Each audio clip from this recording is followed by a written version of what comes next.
Hello, I'm Rick Baker from Ohio, and you're listening to the Two Trees Podcast.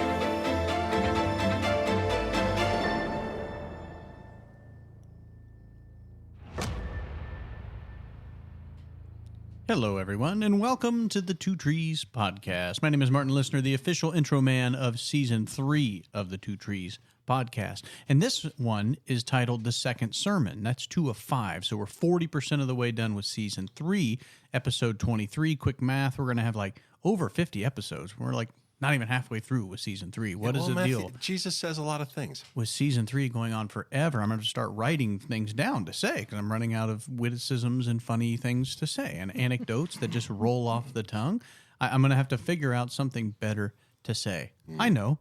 Let's talk about the conference. The conference. We're right in the middle of the second go-around of the conference with Josh Sherman, not Josh Nelson. He just preached, and he did a great job.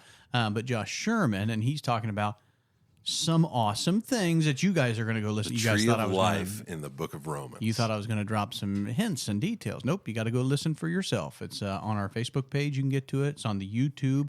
You can go to it. Speaking of the Facebook page, over 1,000 followers. We can't thank you guys enough for listening to this, but also engaging with us on our social media platforms. We're basically becoming mega stars and amazing, awesome people. I don't think that's happening at all. Yeah, when you said right. Conference, I thought you were talking about the German Baptist Conference. No. You were there. The one that you said not to talk about. A while. Yeah, we kind of put the kibosh on talking about that, but here we are talking about it. Well, I thought that's what you were talking about. No, you were talking about it. I was talking you about were it. there. Yeah, I That's was true. talking about our conference, which is on thetwotreespodcast.org, by the Yes, way, if you want and to YouTube. go there. Go to the YouTube. We have some live events coming up like next week, next Tuesday, I believe. It's going to be just the three of us, maybe somebody cool that comes along with us as well. But then a week after that is when you can talk to Josh himself, because I'm sure you have a million questions after you went and listened to what he had to say. So join us on the 23rd to meet with Josh and some of us as well. Josh is always worth meeting. He's a great guy. He's from like the middle of nowhere, though, right? Way out in the western plains of... I don't know. As far as I know, he lives on my computer. I've never met him in real That's life. a good point. Yeah, we got a couple of friends like that. I think he lives in Colorado. Doesn't it He's say kind that of on like, his you remember bio? that paper clip that would show up in your Word documents? No? and tell you No. what you got wrong? Is Yeah. that what- Yeah, Josh does that for me. Oh, gotcha. John, that's ridiculous. Here's why. I'm pretty sure it's Colorado, but it's one of those states that you just fly over.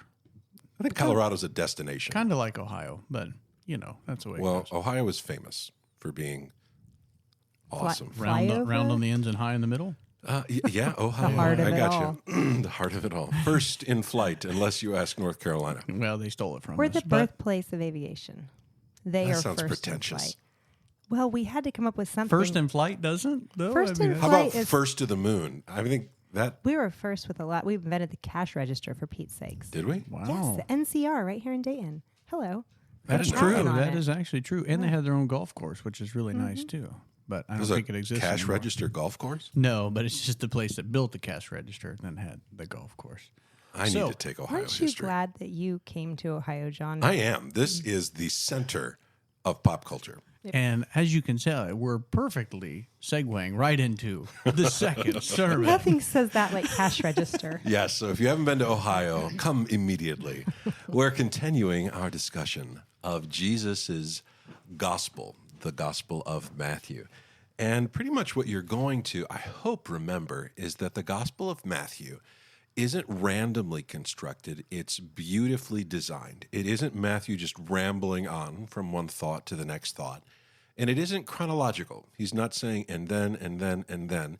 He is making a design and a pattern to show you that Jesus is the Son of God, that he is the descendant of Abraham, the son of David, the Messiah that we've been waiting for so long, the fulfillment of the law, the hope of Israel, all those things. And in order to do that, he jumps backwards into the Old Testament a lot. most of the symbolism, the pictures, the quotations. There are just so many places that you're going to think to yourself, I wonder if the Old Testament would give me some background, some helpful clarity in understanding what Jesus is talking about. It's almost as though you're missing part of the conversation, because you are. And so Matthew has designed this book to have 5 sermons that Jesus preaches. The first of them is by far the most famous. It's called the Sermon on the Mount. And in the Sermon on the Mount, he lays out the kingdom of God, its values, its call to righteousness. And in the second sermon, he discusses what it means to be his disciple, what it means to wage war against the darkness. And that's the text that we're going to be looking at today. So it is a difficult text. There are some really weird parts to this. And so what I thought I would do is, since Matthew puts 5 sermons in the Gospel of Matthew, and this particular sermon has several odd phrases, I thought we would pull a line from Matthew and look at 5 weird lines in this particular gospel. It's interesting that this sermon is about being a disciple when we just, learned who the 12 disciples are last Not an episode, accident, right? not an accident. So remember, in the miracle cycle, you get these 3 little sermonettes about discipleship, and then you meet the disciples, and now a sermon on discipleship.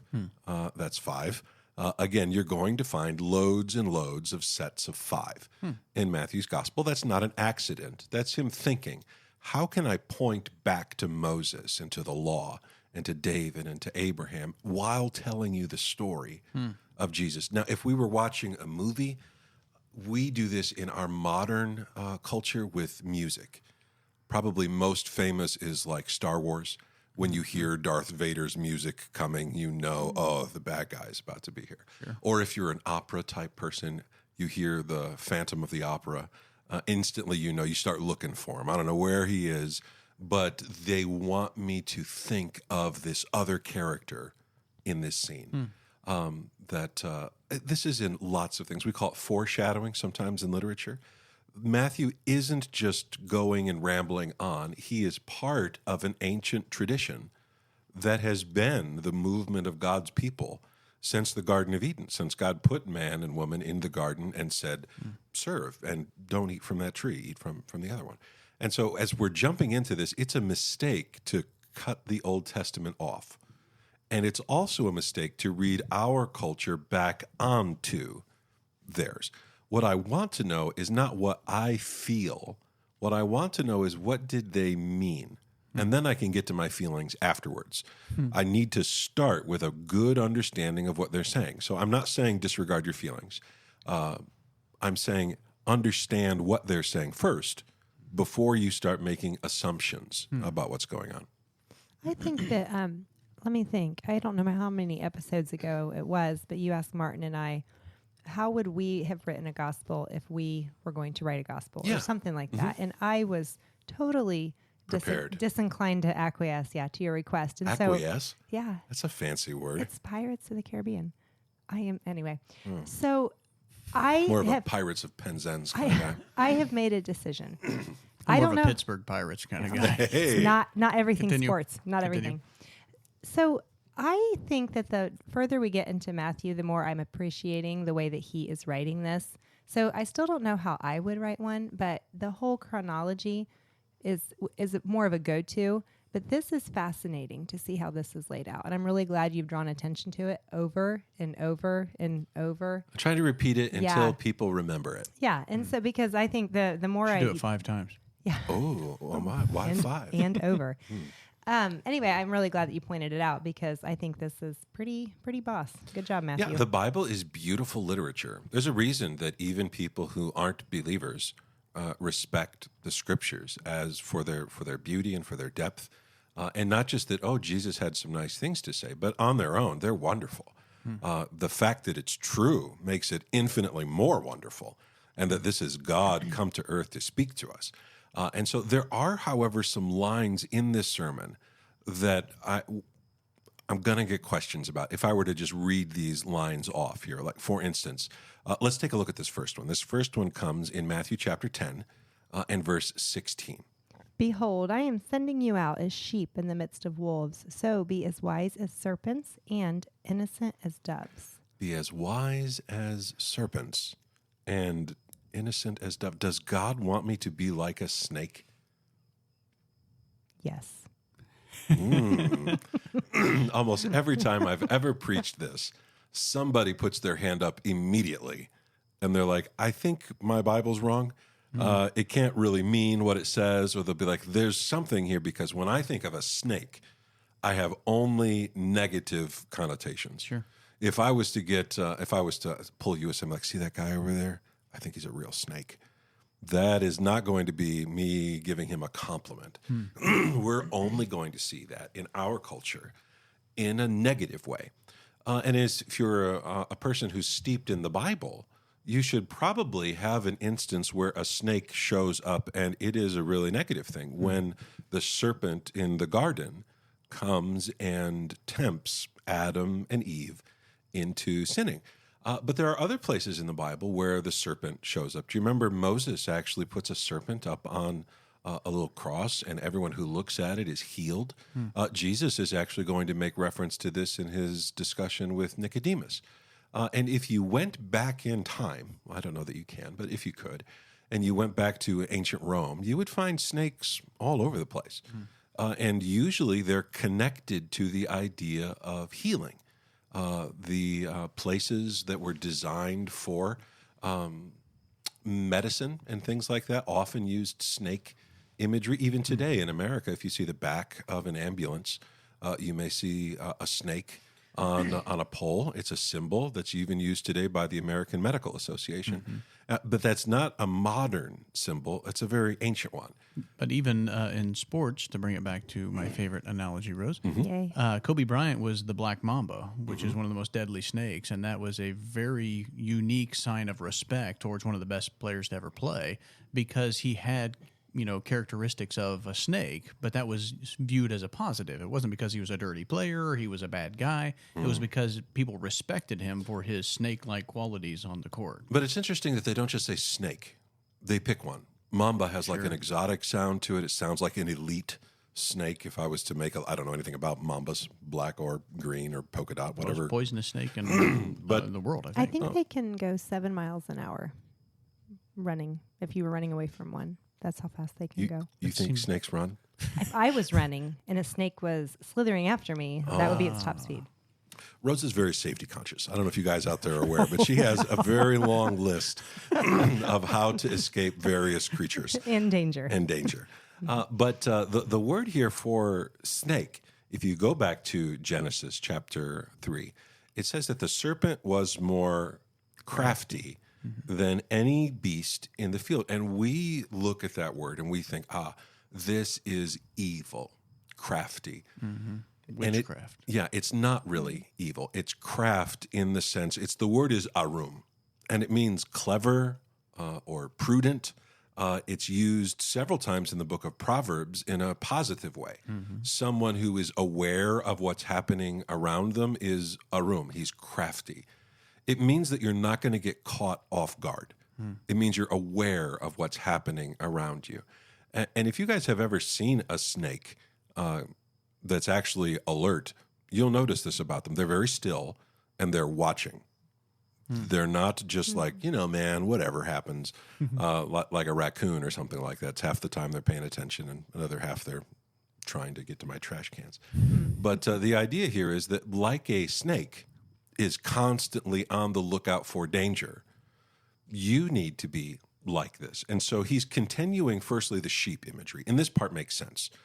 But up until this point, the sheep imagery has been used negatively by Jesus. You're like sheep scattered on the mountains. You dum-dums, you're just running around all over the place. You have bad shepherds. And here Jesus says, listen, I'm sending you out like sheep in the midst of wolves. Does that sound like the actions of a good shepherd? No, you're supposed to keep the wolves away or keep the sheep away from the wolves. Yeah, wouldn't you think that that's what Jesus was going to tell them? He says, listen, guys, I've got you. Don't worry. I will wrap you in bubble wrap and all will be well. Instead, he says, you are my apostles.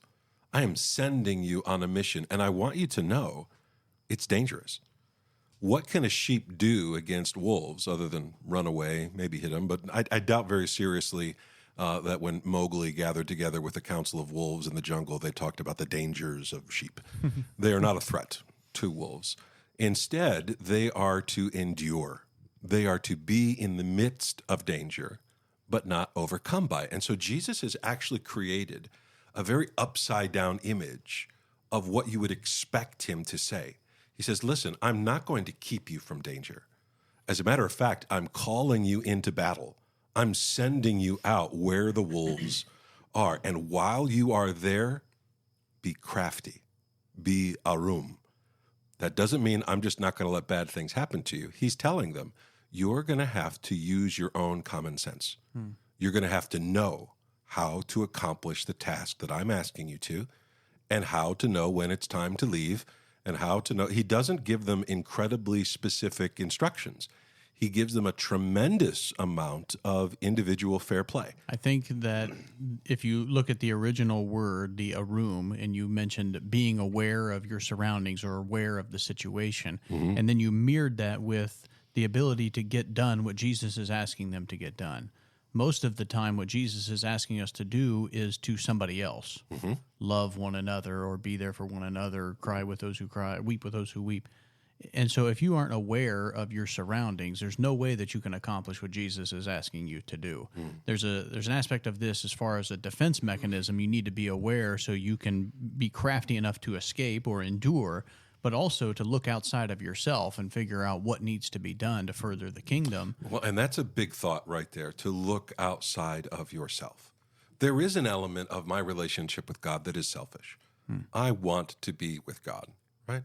I not only want to be with God, but I want good things to happen to me and mine. Like, I want to do those things, but I also recognize that God hasn't called me simply to be and to soak up. He's called me to be a blessing. And here at the Two Trees, we make a big deal about this because a tree is a biblical way of talking about the calling of a Christian. We are to bear fruit. We are to give shade. We are to draw strength, yes, but the purpose is to give out fruit. It's to give away and not to be the kind of thing that sucks things into it. And so if you look at the garden, which is where most of the negative stuff comes with the serpent in here, he was doing the same thing. The serpent was very aware of his surroundings and very aware of the one another's that he was with. Right. He utilized that for himself. So he has this God-given thing, which he wields for evil. Correct. He chooses not to obey, but to define good and evil for himself. And so we have to get past the idea that it's serpent. It doesn't mean that we are the same as what happened in the garden, but we have the same responsibility that Satan had when he was placed in the garden, Yes. which is to take care and to tend and to keep. It's how we utilize that power with those around us is what's going to make us a disciple of Jesus. Right. And so or not. usually we think of ourselves as Adam and Eve, right? Our job is not to do this. Here he says, what if I told you that you're supposed to be like the serpent? You are arum. Now do right with it. Right. This is a positive thing unless you wield it in a negative way. This is a tool. For instance, I have great hope that the stubbornness in my children will grow up into bravery, Right. or grow up into steadfastness. At the moment, though, it does not appear what they shall be. We got a long ways to go. Right? But these traits in us, they're not necessarily good or bad. It is a matter of what you do with it. As a matter of fact, that's kind of what sin is. It is a twisted virtue. It is something that God has made and you are misusing it. A lie is to take the very words that you have and your observations of the world and to try to deceive, to twist into your own way. The difference between love and lust, it's the same. It's a misuse of something that's given. Your strength, your words, all of these things have great potential for righteousness and blessing, but they also have potential to wound and to cause harm. And in the story of the serpent in the garden, it isn't that he's dumb, it's that he's smart. Quite the opposite. And he is purposefully choosing which kingdom he will pursue. He wants his own. And he tries to convince Adam and Eve to make their own also. Right. The idea here is not don't be like a snake. The idea is don't walk in sin. When God created the serpent, the Nakash in Genesis, and I know we could get into this, but he didn't create him to sin. He chooses this. God knows that. And we're not going to get into what God knows and how he does those things. But the idea is that God created a thing and it was good.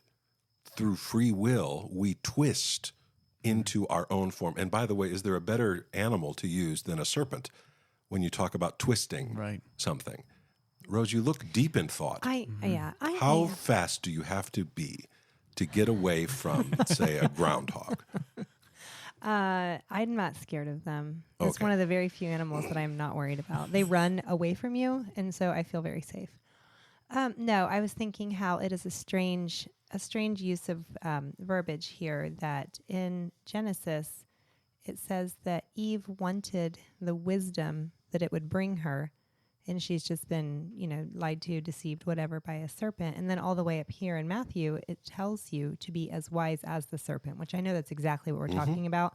I find that strange. It is a little on the nose, isn't it? There's also the element where God talks to, or Jacob is blessing his children, and he looks at Dan and he says, "You're going to be like a snake." That can be read in a positive way. Snakes aren't empty of virtue. They're part of the creation of God. Even Satan is not created empty of those things. The Bible describes him this way. It's the fact that he's fallen and that he has been twisting for so long. He's out of that image that God desired him to be. And the same can be true of you and me. I can't get rid of my craftiness. As a matter of fact, I can't help it. I am all the time scheming something in a positive way or in a negative way. What I can do, though, is control the direction that I allow my skill set to flow. Like some people are naturally humble, peaceful, they're uplifting, they're just a blessing to be around. I am not that person. I am as abrupt as a bear in the woods. And I recognize that. So I have to find a way that doesn't just lean into, well, that's just how I am. That's just how God made me.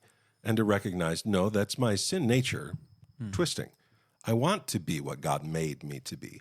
And that means that I'm going to have to curb some of my natural inclinations. Just because I have something funny to say does not mean it is a good idea for me to say those things out loud.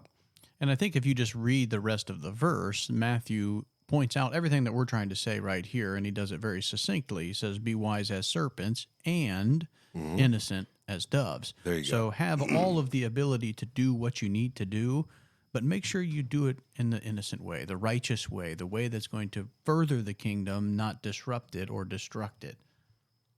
What you looking at? A big bug. Just A great flew big in. old Sorry. bug. Yeah, but again, that's what we're trying to say is here you have all of the power and wisdom that you need to do this because you're going out in the wolves. So here is all of the power and authority that you need, wielded in a way that is going to further the kingdom. So I knew Martin, at least I hoped, would be attracted to this element here. You got me. Because I can imagine Simon Peter and Andrew, they're over there, and Martin goes over and he's like, "Guys, did you hear what he said? He wants you to be wise as serpents, but gentle as doves. Let's talk about this.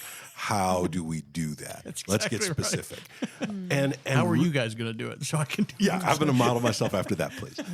But even Peter later on is going to say, Satan roams around like a roaring lion, seeking whom he may devour. He's telling you, be vigilant, be aware. If you want to get really kind of pointed at this, do you remember when Jesus is captured in the Garden of Gethsemane? What are his disciples doing? Sleeping. They're sleeping. Even though Jesus woke them up, he tells them, "Couldn't you wait with me? Couldn't you watch with me even for an hour? Now the Son of Man is betrayed." And one of these men has decided to become like the original snake. It even says that Satan had entered into him. In fact, if you look at it that way, Judas would have been the only one wise as a serpent. He was aware of the surroundings. The other ones weren't. Yeah. That's Which is he is devoted to his evil, which is a really, I think, humbling and embarrassing thing for me because that's also true in my life. Oh, yeah. If I was as interested in doing righteousness as some people seem to be in doing dumb things or evil, I think I would be paying much more attention and trying much harder to actually walk close to my God. And so when we look at this, it does end in this. We are to be arum, like a serpent, and also to be gentle or innocent like a dove, that there is no blame that attaches to us. The dove has imagery going all the way back to the flood. Noah, yeah. Noah sends out the dove, and the dove returns. It's an animal that is the opposite of arum. If you've ever been around a dove, all it takes is a jacket and some crumbs, and you can catch a dove. They should know you are a giant, and I mean, they'll flutter away when you get too close, but you wouldn't look at that animal and think, you are wise. You are aware of all of the traps that are around you. Not many people have them as a trophy on their wall, right? For No. how difficult it was to catch. As a matter of fact, we would even say if someone is called a dove, the idea is like, they're pretty, Peaceful. they're peaceful. Those are the qualities that we think of. And so to combine the elements of wisdom and alertness with the innocence of something like a dove actually creates a very beautiful contrast. Why would innocence benefit you if you're being sent out among wolves? That's a good question. And it goes back to, what is a sheep supposed to do when it is surrounded by wolves? How can a sheep overcome the wolves? Is it through physical force?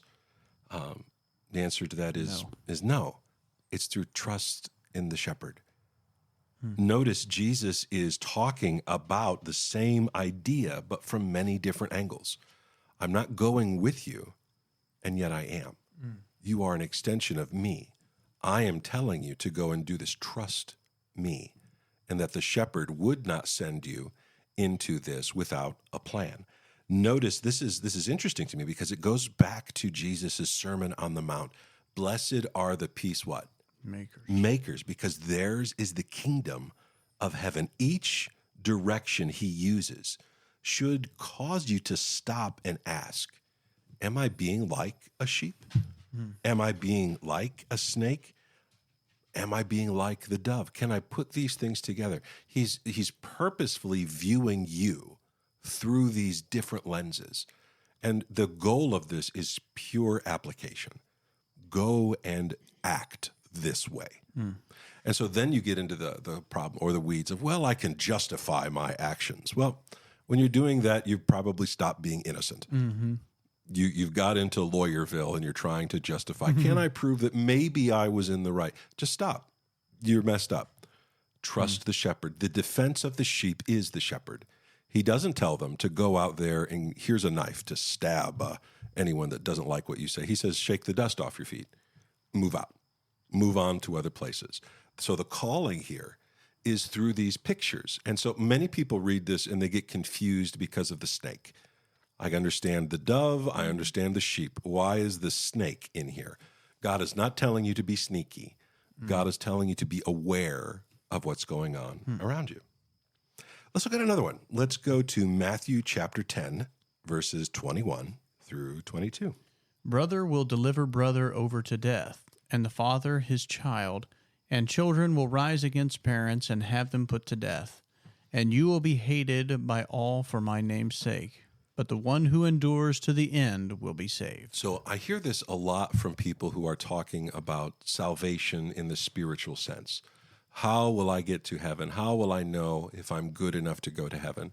And they'll quote this verse that says, he that endures to the end will be saved. My question is, what is it that Jesus is talking about? Is he talking about how to go to heaven when you die? And in reality, what he's doing is he is quoting from the book of Joel. There's an awesome book. It has inspired so much of this podcast. It's written by a man called David Capes, and it's called it's called Matthew Through Old Testament Eyes. And he points this out. I think I said Joel a minute ago. I meant Micah. He points out that this is a quotation from the book of Micah. He has just sent the sheep out. And he says, you're going to go out there. And not just the 12, but all of my sheep. You're going to be living in a dangerous place. And the enemy around you is going to get stronger. And the chaos around you is going to feel more and more and more aggressive and abrasive. How can you break free? Who will rescue you from the darkness that is at hand? And so what I'd like to do is to read it from Micah. This is Micah chapter 7, verses 5 through 7.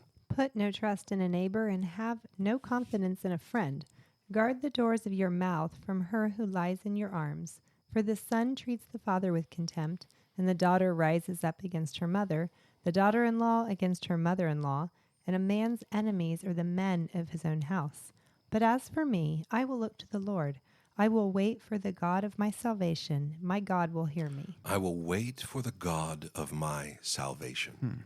Now, is this talking about supernatural salvation? Yeah, that's part of it. I do think that when you die, your soul will be at peace with the Lord. I think that's a promise to his people. But I also recognize that what he's saying here is more than just pie in the sky by and by. He's saying, who will help you in your time of trouble? It's not going to be your mother-in-law, your father-in-law, your daughter, the sweetheart who lies on your breast.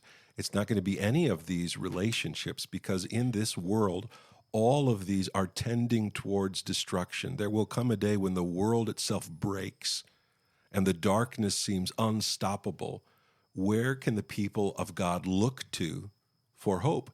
And he's telling them, endure. Endure this.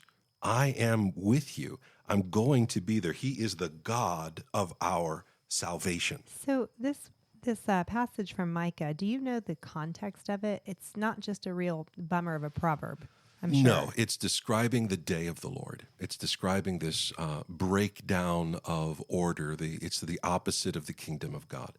And he's saying that God is going to bring judgment onto it. Jesus is going to use this text again in Matthew, I think it's 23, where he's giving a lot of end times information. If you're into prophecy, this is probably a text that has appealed to you in the past. But I don't think it's just saying, this is how you go to heaven. Although I do think enduring to the end is a great idea. I'm saying that it's more than that. It's incredibly practical, boots on the ground. How do I overcome the swirls of darkness and chaos that are facing me?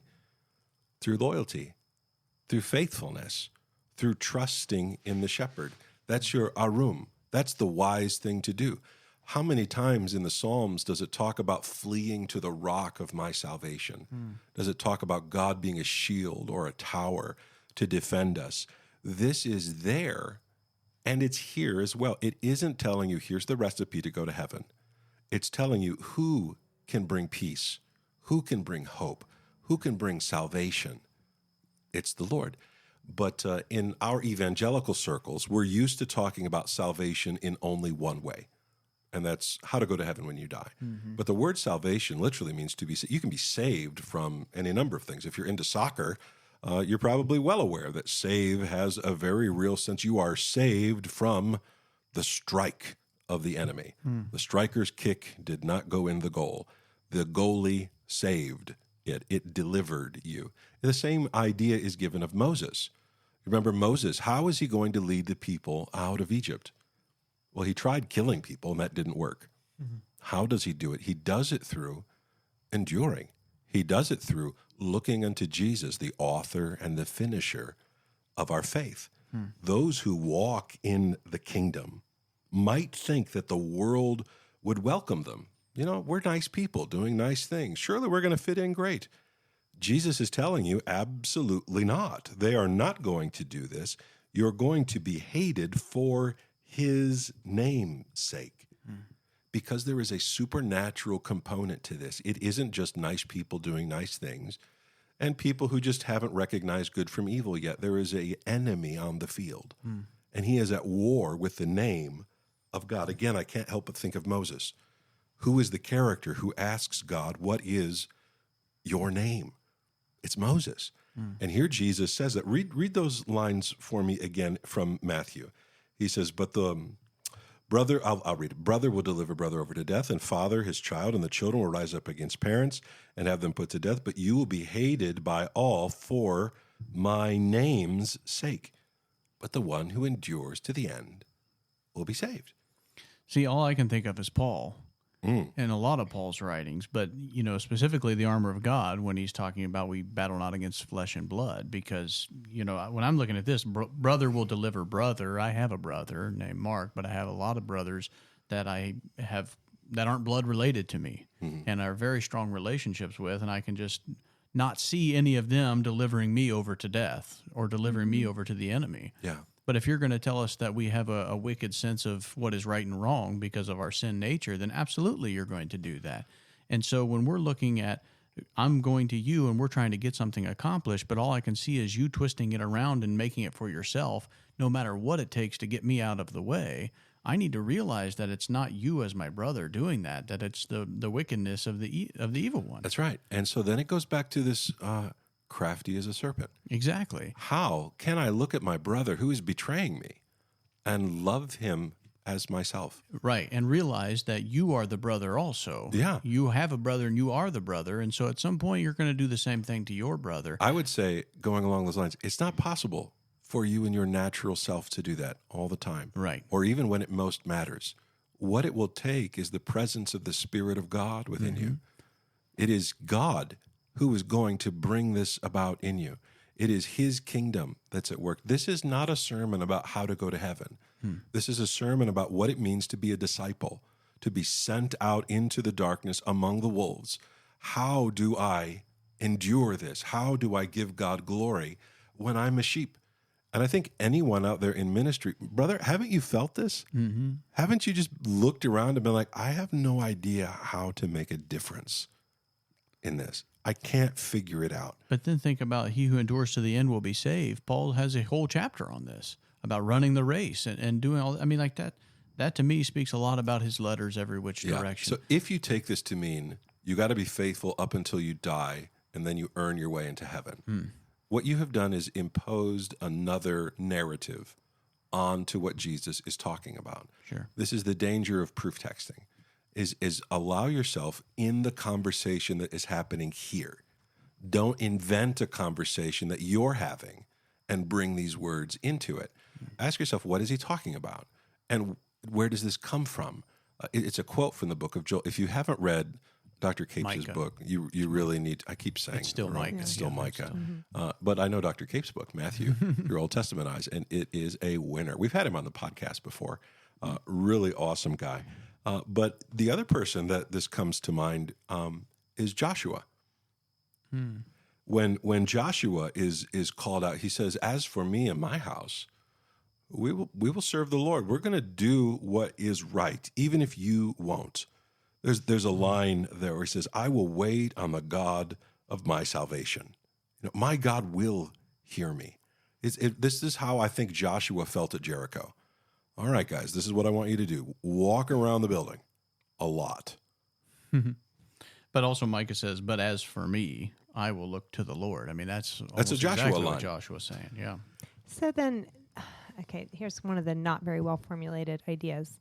7 miles an hour Our favorite. will deliver Yeah. you from Somebody the black should, mamba. Somebody should fact check that, but it just stuck in my head somewhere I read. So what I feel like I'm hearing here in these verses as we work through them is how your faith and your walk is very individual and personal between you and the Lord, but yet you have to practice it in a community of believers. That's exactly right. And that is incredibly difficult I think James For- mentions Super. that. for some people. Especially Probably- if you come from a culture that leans heavily onto its community, like the German Baptist community here. There's a list of rules: dress this way, act this way, talk this way, and you'll end up okay. And most denominations have a version of that. Jesus is doing something different here. He's saying, listen, there is a goal. There is a battle that's taking place. Do you understand what I'm asking you to do? Now go out and do that, because your battle is going to not be exactly the same. Listen, friends, no one has ever raised your children before. They may have raised kids like yours, but you are asked every day to bear the cross of Christ and to image him the best that you can. And the way that I image him is not going to be the same as you. You don't have the same gifts I do. You don't have the same life I do. And I don't have the same awesomeness, intelligence, and whatever else you've got going for you that you have got. Well, and I know that all metaphors break down at some point, even ones probably in scripture. But the thing about sheep is that they do travel in a flock. Like I grew up with sheep on our farm, and they're still there, and they do everything together. Like they walk up the alley together, and they go into the barn together, and Kind they go of down. they do. What They you watch do. them do, they're in a group, but They're they're in a each group. individuals. They don't really know that. They may not know if that, you can but turn they one of them, can. you can turn all of them. Sure, And but then- they're doing that because of peer pressure. So he sent. Thank you for that. I'll tell them. Yeah, let them Guys, know. don't be you.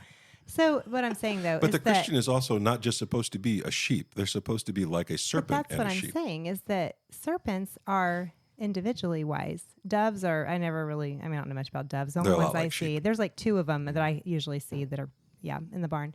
But anyway, I am not sure when you're supposed to work in community like a sheep and when you're supposed to be wise by yourself. Like that feels like a very hard line. And I'm sure I'm not the only one. I think the advice I would give them is to go back to Proverbs, where he says, acknowledge the Lord in all of your ways, and he will direct your steps. Go back to the Lord. Ask him. And if he doesn't make it clear, follow him as best that you can. You have to be on the ground. You're the person that God has put in that school, in that workplace, at that appointment. You are to image the Lord. But I think you also hit it on the nail on the head without even trying when talking about your kids. You're the only one that have raised your kids, but you're the only one that's married to your wife. At least I hope so as well. So being able to lead inside the house, you're looking from the man's perspective, but also from the mother's perspective or the wife's perspective, being able to lead and be like what Jesus is asking for, that's going to do more into the community than you actively trying to go out and figure out what you need to do in the community. Yeah, I think that if you are aware of what Jesus is asking, and that is be faithful, follow my commandments. Remember at the end of Matthew, he gives this great call to the disciples. Go and teach them what I have commanded you, baptizing them in the name of the Father, the Son, and the Holy Spirit. If you do these things, he says, I'm with you. I will never leave you. I'll never forsake you. All authority has been given to me. He is with us. This is how we endure. This is how we overcome the darkness. It's not by acting more innocent or acting more sheeply or acting more snakish, but it's by looking at each of these and asking, what is good and true and pure and beautiful about those things? Be like that. And you're going to have to probably do this many different ways in your life. If I went back to my time in college, I couldn't act like I do now. There was a different standard set on me then than is now. And if I were to flash forward college John and be like, here are some children to raise, he would lose his mind. And we have to be aware that Jesus is not giving us a one-dimensional story. Snake bad, sheep good. It's more than that. Let's look at another one. Sure. Let's go to, this one's fun, Beelzebub, right? Everyone knows this one. Matthew 10:24 through 25. A disciple is not above his teacher, nor a servant above his master. Is it enough for the disciple to be like his teacher and the servant like his master? If they have called the master of the house Beelzebul, is that how you say it? Beelzebul? How much more would they malign those of his household? So this is going back. Remember, the whole world looked at what Jesus did and they said, wow, a prophet. And the Pharisees looked at him and said, oh, he's the devil. You're casting out demons because you're one of them. And so you have a very clear double tree image here, one that is wise and one that is foolish. One like the house built on the sand and the one on the rock. Over and over and over again, you see this pairing. Jesus is saying, listen, what should you expect out there? They're going to hate you for my name's sake. And if you're going to be my disciple, you have to carry what I am asking you to. And if they call me the devil, what will they call you? The same thing here. And so by calling these disciples, he isn't telling them, go out there. People will love you. Instead, he says, listen, when they don't want you there, shake the dust off your feet. Wouldn't it have been more encouraging to be like, yeah, but that won't happen? They're just going to eat you up. They're going to love you to death. That has not been my experience trying to serve Jesus in the world. And so what he does here is he uses this word Beelzebul. And Beelzebul is probably not a word that you have used today. It comes back to the Old Testament, right? There is a Canaanite god of a city called Ekron, right? And the god of Ekron is called Beelzebul. This is 2 Kings chapter 1, verse 2. Now Ahaziah fell through the lattice in his upper chamber in Samaria and lay sick. So he sent messengers telling them, go, inquire of Beelzebub, the god of Ekron, whether I shall recover from this sickness. So whoever wrote 2 Kings did something clever here. They turned the name Beelzebul into Beelzebub, or maybe you've heard Beelzebub. Do you hear the word Baal in there? It's what it is. It's Baal. Literally, this means the Lord of the high house. So he says, go down to Ekron, ask the idol that's there, am I going to be okay? And if not, what do I need to do to get Baal Zebul's approval? This is a demon. This is an evil spirit that they're being asked to pray to. What the writer of 2 Kings does is he turns it from its proper name, and instead of calling him the Lord of the high house, he calls him the Lord of the dung flies. Classy. It is classy. I love a good poop joke. And that's what you've got going on here. The author of Kings says, not only is this a bad idea, but I'm gonna mock this being. I'm not going to call him the Lord of the high house. I'll tell you what he is. He's the Lord of flies.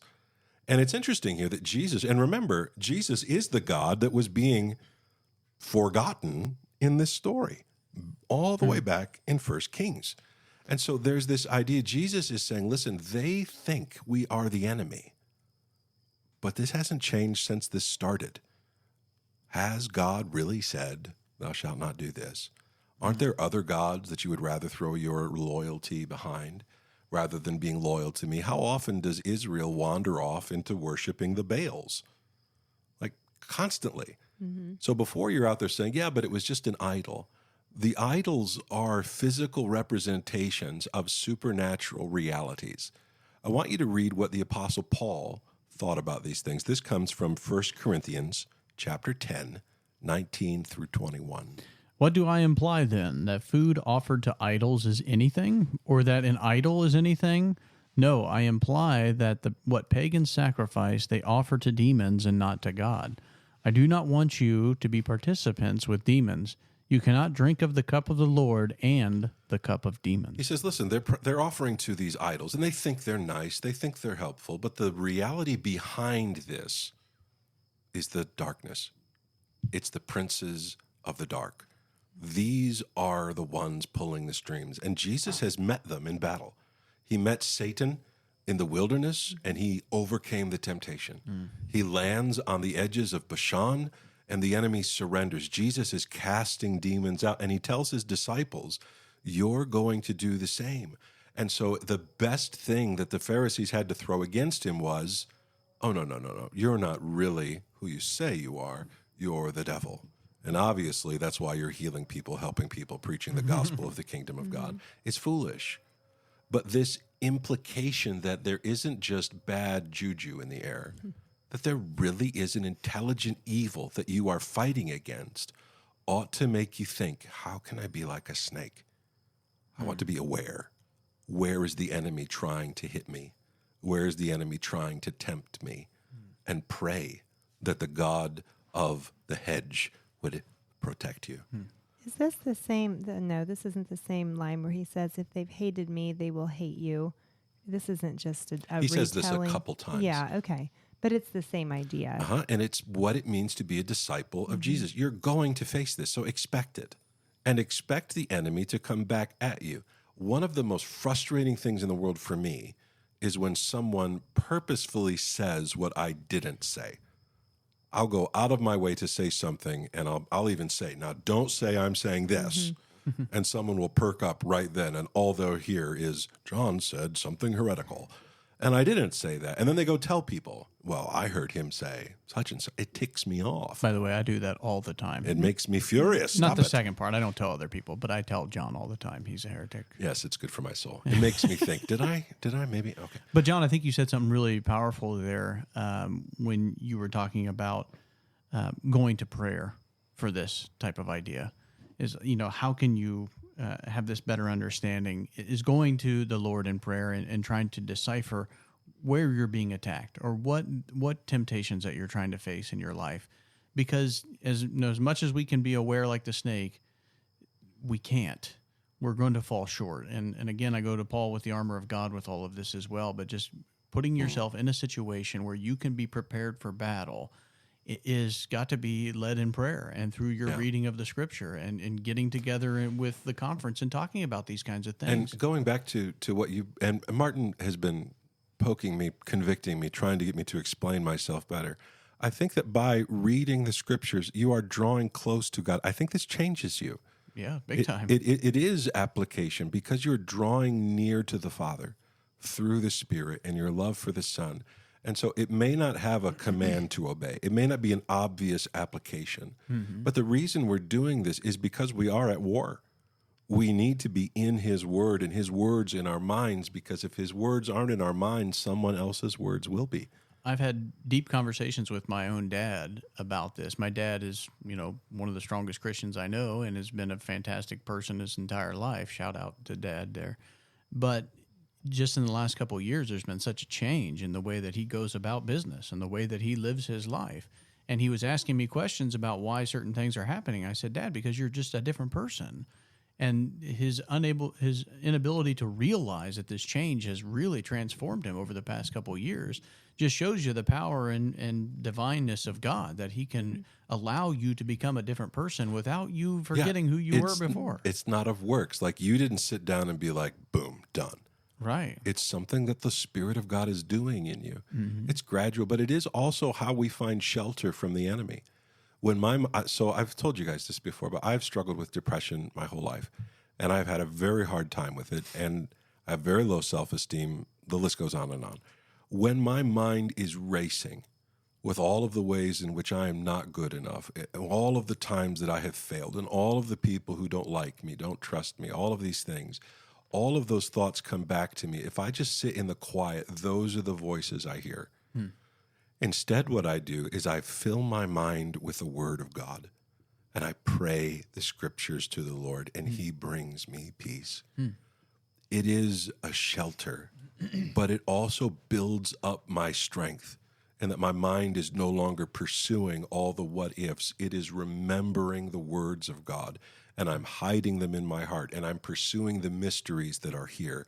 If it was just about telling me how to be a good person, that would be a very short book. Do these 10 things, I'll check in on you later. Instead, it is this boundless, depthless, it's deep. There you go. It's good, is what I'm trying to tell you. Depthless, I like that. Depthless, yeah. But it's interesting how many times God will send a messenger or God will send somebody, and basically what they do is give the person food. And I mean, that's pretty much what you're saying, just substance. Lord, get me through to the next spot. So then my mind can be fulfilled again with you as well. And it's like, sometimes that's all that is necessary. When you talk about your deepest moments that you have with a friend or relative, most of the time it's not some grandiose thing that you did. Yeah, if I were to sit down and be like, how will I make Martin my friend? I will hand him this chicken wing. Right.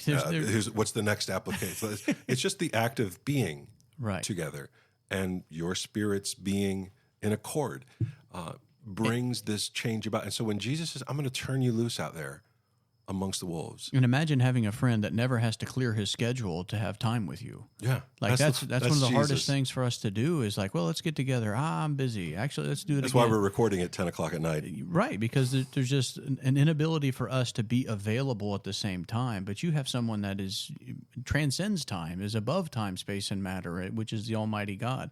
So why can't we just go to him with anything at all times? It's also one of the reasons that we do a podcast, is because I'll never meet most of you. I have no idea why you listen to us. I really don't. We're not making money on this. We're losing money. Like, this is not but it's because I can't reach you. I'm doing my best. And so this podcast will float around out there in the hopes that someone will listen. And I mean, not to toot our own horn, but there's a lot of times when I need somebody to talk to or to listen, and I'll just put on the podcast because I don't want to call you at whatever time it is. And I know you're up throughout the night and whatever as well. I hate mornings, but I like nights. Well, yeah, I wake up early. I need to talk to somebody. I'll turn. But again, Rose. just the just the ability to have somebody to converse with, even though it's not a live, it's just a recording. It's just that idea of someone being there with you. And again, that's what God provides for us. It's an amazing thing that we can't even put into, a human analogy, because it's above anything that we can think of. But it's fantastic that it's available to us. And our podcast is just a small part of that, friends. You have people around you. Find them. Get to church. Start building those relationships and having real conversation. Man, I still have two more that I want to do, but I'm feeling like kicking it into preacher mode here and just going off about things. But I'll try to resist that urge. I have a lot of things to say. We'll get to them in other conversations. Let's jump to verses 34 through 30. I will do that. I'll read it here in a second, but I want to know the topic of what you want to say. You don't have to go into detail. What I want to say is that the church can sometimes not be an encouraging place. And Christian, you need to be what is missing in the church. As a pastor, I will tell you right now, I can add all of the programs and the coolest slides and get the slickest band, and it will not make the difference that you simply loving your neighbor will make. It will not make a greater difference than you giving your time and eating nachos together. It's those little things. It's the noticing. It's the bringing joy into another person's life, that the pulpit cannot do that. No matter how good my sermon is, what I need is the church to be a called out assembly and to represent the God that called them. I think that I've been reading Ephesians. It almost feels like you were meant to say that. You know how it is when something really strikes you, but everybody else is like, okay, I don't see the connection. That's okay. It's he's talking about the body of Christ. And he says, this will continue until we all come to such unity in our faith and knowledge of God's Son that we will be mature in the Lord, measuring up to the full and complete standard of Christ. And I think that the reason that has been standing out to me is because measuring yourselves against each other is so fruitless and kind of even destructive sometimes, because the Lord works with each of us the way that he intends to, gently and in the time and the circumstances he brings into your life, and how you react and how you grow is personal between you and him.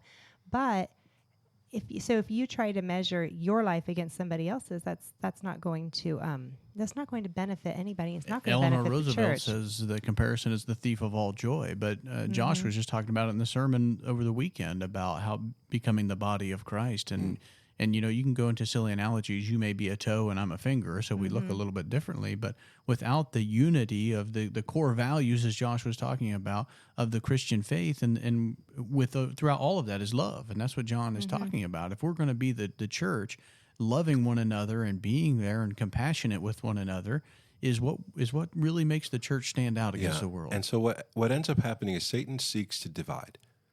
Where are the people who are emotional? We'll put them over here. Where are the brains? And we'll stick them over there. And you guys just fight each other. Stop that. Well, it's even the idea is that you are called to be a people. It's even the many conversations we have about application versus like imagery. There is no versus. It's both and, It's both and. It really is. And Martin and I can learn from each other, and I do. I hope he does. Just one's more important than the other. Not true. It's called hierarchy, people. I am a better Christian because of Martin and Rose and because of Kristen and Jeremy. And it's just true. I am naturally inclined to be a geek and to dig into words. I need people to bring me up for air into the regular world, and then I need people to pull my horizons broader. And it's necessary that we one another. You can't do this in isolation. You're not intended to. You are sheep. Yeah, you are. You're also a dove. You're also a snake. But what you are really is the image of God. So image God. Show the world what Christ is like. And if you wish you'd done it better, learn a little bit and go do it better. Tomorrow will come again. The Lord is with you. There need not be this breaking fear of the wolves, for the Lord is with us. I am not going to get to my other two, and that's okay. But I want you to know, my friends, that Jesus is the God of gods, the Lord of lords, mighty and awesome.